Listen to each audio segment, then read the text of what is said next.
каждый день у нас поступают жалобы, что на Kuga втором есть металлический звук такого плана. Но это не металлический, это бьется пластиковый кабель, скажем так, спиральный, об рулевую колонку. Это, в принципе, зависит от укладки кабеля. Как вы видите, кабель у нас такого типа. И, естественно, он будет биться об рулевую колонку. Есть, конечно, модели, где укладка кабеля сделана более удачно. Так, ну это немножко в сервисных центрах заморачиваться. От фишки складываем вот так и засовываем. Хотя это не совсем правильно, но для устранения звука иногда подходит. Закрываем аккуратненько, чтобы здесь фишку не передавить. И смотрим. Звука как такового нету. То подальше с ним.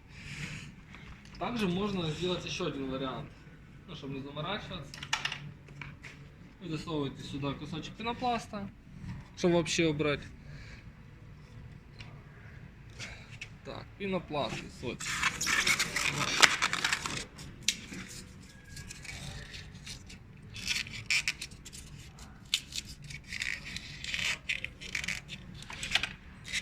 Только смотрите, чтобы фишку не зажала. Она должна погрузиться ровненько. Также, вот видите, как называется, можем закидать поролончиком маленькими кусочками, ну, чтобы он мешал биться. Так, вытащили где-то посередочке.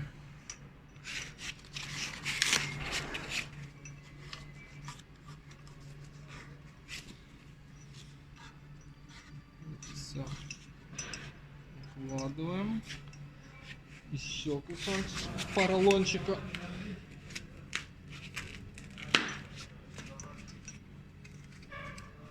Ну, чтобы кабель у нас не шатался. Устанавливаем руль и смотрим. Звук ушел вообще. А при ремонте, в принципе, достать поролон или пенопласт, но лучше ложите, конечно, поролон. У сервисников не составит труда, то есть ваш самокат, неправильно поставил. Ваш самокат, гарантию за это никто не снимет, но вы берете звуки. Все, спасибо за внимание, устраняйте дефекты сами, потому что это не заводской брак, это такая конструктивная особенность данного самоката. Спасибо за внимание, до свидания.